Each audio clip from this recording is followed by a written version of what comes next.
account of when John comes into the presence of Jesus Christ, and this is after he has risen, after he has ascended, and what John sees is not a grandfather, not my best friend Jesus. He sees a man sitting on a throne whose eyes are a flame of fire and who has a sharp double-edged sword coming out of his mouth, who is coming to judge the nations. Why? For their sin. Then we also find out in Psalm 5, I want you to turn with me, Psalm chapter 5, because I want you to read this. I don't want you to take my word for it. This is Christ's attitude towards sin. Verse 4 through 6. And it says these words. You are not a God that takes pleasure in evil.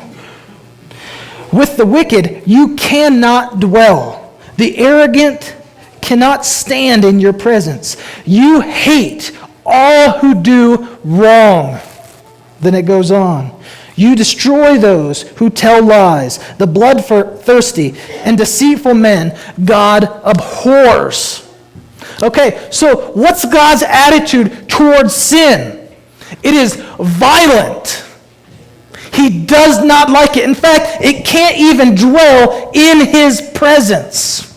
When he sees sin, his natural reaction is to judge. And you see this all throughout Scripture. When people come in contact with this holy God, what do? Two things. One, they immediately know their unholiness, and they fall on their face before him to hide themselves from the one who is holy. God can't stand sin, but he loves his creation. So this puts him in this predicament, right?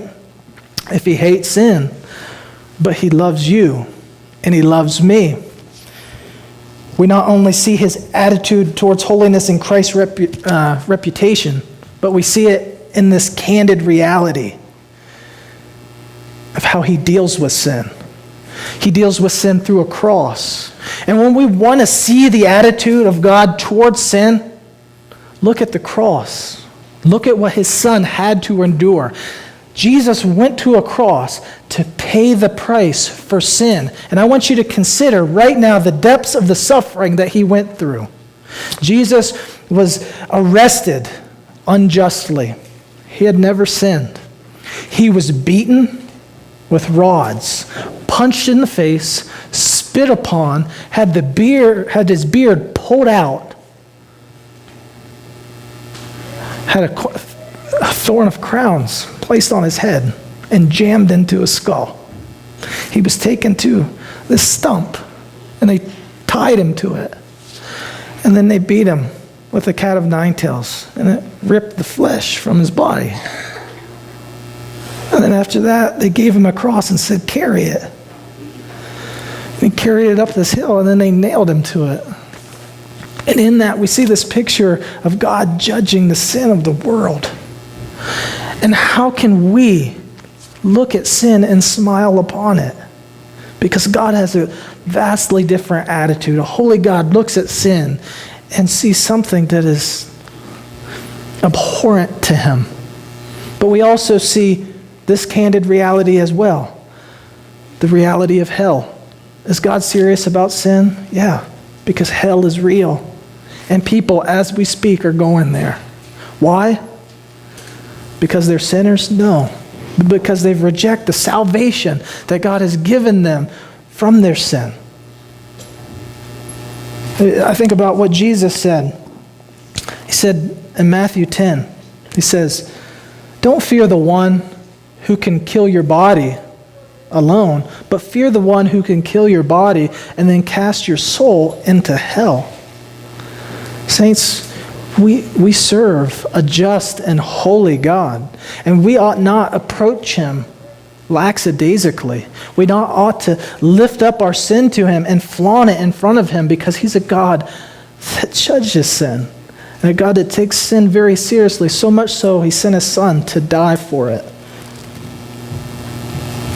Holiness is God's nature. But holiness begins at home. If you would, Look at verse 3 with me. It says, "Then the king ordered Ashpenaz, the chief of his court officials, to bring some of the Israelites from the royal family and nobility, young men without physical defect, handsome, showing aptitude in every kind of learning, well-informed, quick to understand, and qualified to serve in the king's palace. He was to teach them the language and the literature of the Babylonians. The king assigned them daily amounts of food and wine from the king's table, and they were trained for 3 years. After that, they were to enter the king's service. Among them were some from Judah, Daniel, Hananiah, Mishael, and Azariah. The chief priest gave them new names, calling them Belteshazzar, Shadrach, Meshach, and Abednego. Daniel resolved not to defile himself with the royal food and wine, and asked the chief priest or the chief official for permission not to defile himself this way. Holiness begins at home.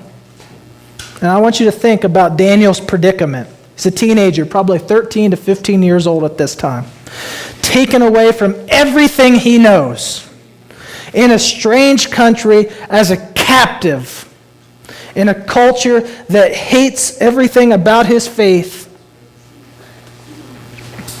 He's expected to stand. He's expected to live a holy life. How does he do that?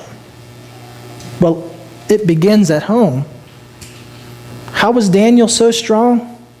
I would contend that he had a mama and a daddy who took their faith seriously.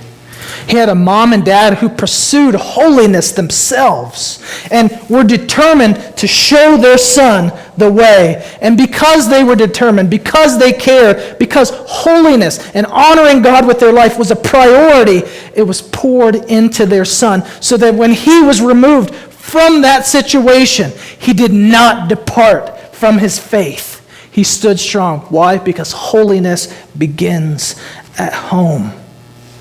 I think of Proverbs chapter 22, verse 6, where we're told by Solomon, train up your children in the way they should go, so that when they are older, they shall not depart from it. It doesn't say that they won't depart. It doesn't say that they won't stumble and fall. What it says was, if you train your children in the way they should go, they will know the correct way. And because they have experienced the love of God through their parents and through their relationship with God themselves, they will not want anything other than Him. They pursue holiness. And I think about our culture today. I think today, right now as we speak, there are guys right here who are looking at me but aren't really looking at me, because what you're doing right now is counting the seconds until I shut up so you can go home and watch the Vikings. Right? Or the Packers. I want to caution you with that. It's okay to love the Vikings. It's okay to love the Packers, but it's not okay to love them more than Jesus Christ.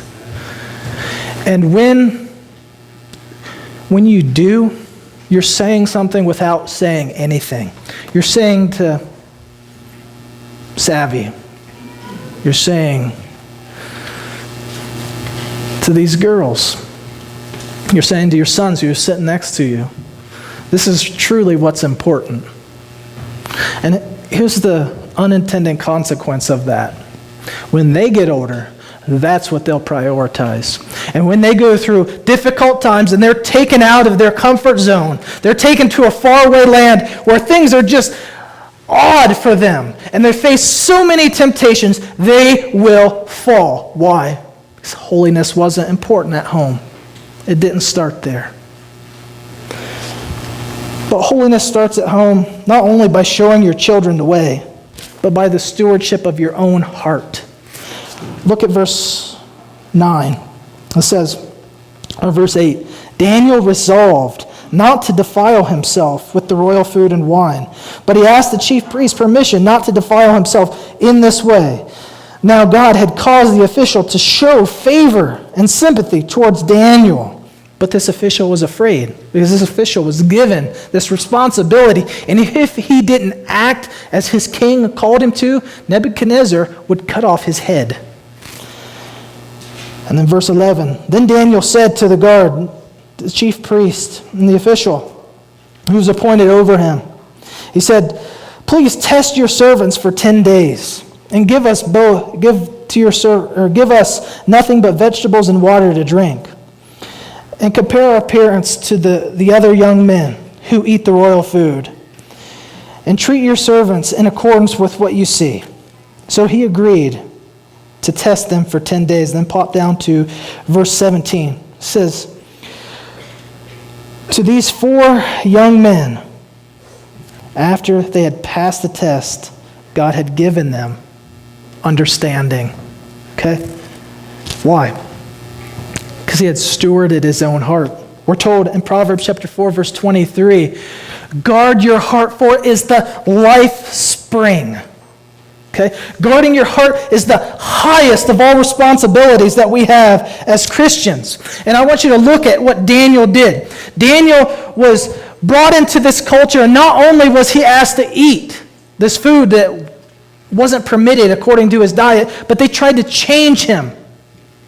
They tried to not only change his diet, but change his identity. They gave him a new name.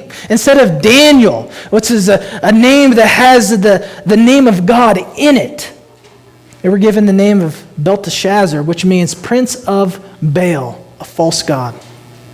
And to the others, they were given names that instead of honoring their God, one was called the son of the moon god, the other son of the sun god, and then the final one, Abednego, his name is a derivation of the word you know very well, Satan. They tried to change their identity. And we look at this, eating this food, we think to ourselves, well, why wouldn't he eat this food? It was the king's food. It was food sacrificed to idols. He didn't want to take part in that worship. So he asks, would you allow us to honor our God? And he did 3 things. He resisted compromise. He said, you know what? I'm not going to compromise. Everybody else who came along, they're doing it, but I'm not going to. Why? Because holiness is important. Second, he committed himself to be resolved to follow a just and holy God. He had a plan. It said Daniel resolved in his heart. He didn't go in there without a plan. He said, I'm going to face difficult times, but because holiness is important, not just now, but my entire life, I'm resolved to follow God. And finally, he didn't allow himself to become callous when he was in a difficult situation. Daniel, he showed meekness to this guy who was keeping him captive. He didn't say, you know what? You need to change, heathen, and come to my side. No, he went to him and said, just test us. Just test us. And I think of us when we're in difficult situations. We have this innate ability to treat people like garbage who disagree with us. And that wasn't Daniel's approach. But why? Because Daniel pursued holiness. He pursued a holy God who not only created him, but that guy who was his captive, or who was captor. And he wanted to see him saved. But I'll close with this. Holiness is not just God's nature. Holiness begins at home, but holiness is honored by God. Look at verse 15. Look at verse 17 through 20. To these young men, God gave knowledge and understanding in all kinds of literature and learning. And Daniel could understand visions and all kinds of dreams. Because Daniel pursued God, because his highest priority was to honor God with his life, he experienced what many of us never have, and that's intimacy with God. God gave him a supernatural ability to understand things that he can't in the flesh. And we see this happen with Peter also. When Jesus comes to his disciples, he says, who do men say that I am? And they give him 3 or 4 different answers. He says, Peter, who do you say that I am? You're the Christ, the Son of the living God. And he said, Peter, this has not been revealed to you by men, but by my Father in heaven. Because Peter chose holiness. He chose Jesus over all other things. He experienced